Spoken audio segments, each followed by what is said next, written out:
7 years ago, I found myself alone on a train in North Korea facing 4 soldiers. It's like, the people are like, the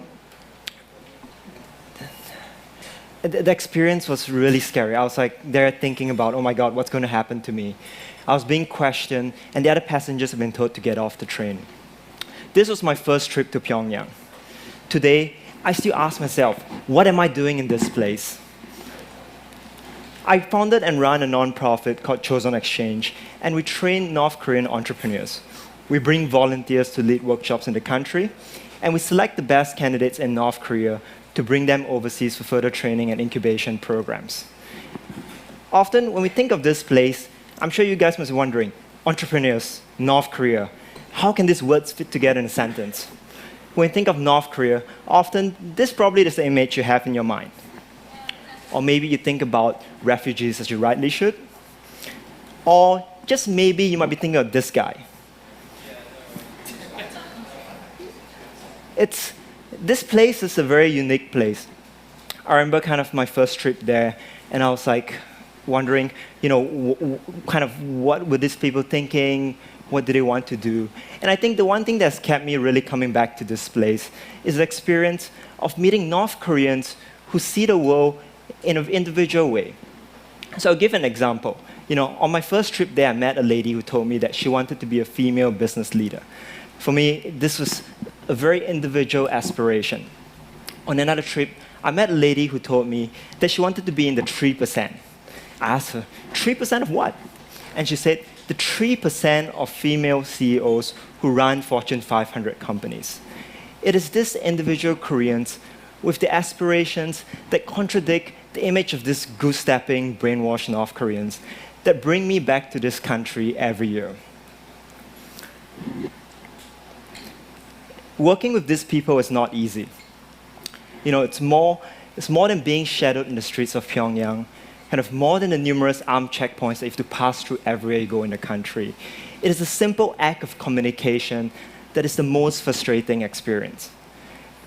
Calls go through a switchboard, and emails are shared by an entire organization. In this context, face-to-face meeting is critical for getting any work done. However, one never knows who is listening in.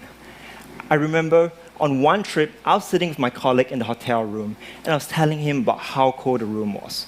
20 minutes later, the hotel staff burst into the room, and they asked, we heard your room is too cold. Do you need us to adjust the thermostat? I mean, seriously, talk about customer service. But this society is changing. A lot has been written about grassroots markets that have sprouted in North Korea, but not a lot has been written about entrepreneurs who are building scalable private businesses in the country. The example I'm going to share with you today is an anonymous composite of several entrepreneurs we have worked with. It is simply too dangerous to share a single person story. And this story begins with Heung-mi, a 45-year-old lady living with her 2 kids and a husband in Pyongyang. Heung-mi owns a 2-story department store. On the first floor, you find a supermarket, and it's stocked with goods from all over Asia. Next to it is a room filled with electronics. If you walk in there, you see flat-screen TVs, you see washing machines, and you even find Dyson fans.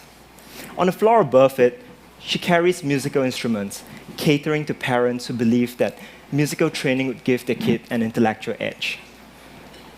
Pretty much like parents all over the rest of Asia. 11 years ago, Heung-mi left her job at a library. She saw an opportunity to sell foreign products to a population starved of the opportunities to travel. She borrowed money from a Chinese investor, rented a room in a restaurant, and stocked it with foreign goods. A few years later, as some North Koreans prospered through trade and aspired to own status symbols, Heung-mi found a ready market for flat-screen TVs. She expanded her shop. But Heung-mi's entrepreneurship is hidden. It's hidden from the eyes of observers who study this country. And the reason for this is that when you ask Heung-mi about her business, she claims that it is a state-owned enterprise. But this is nonsense. In reality, Heung-mi simply pays a portion of her profit to a government ministry. She keeps the remainder, she makes the managerial decisions, and she's even able to invest to grow her business. However, life is not easy for Heung-mi. In the past, when the political winds have changed, entrepreneurs like her have lost everything.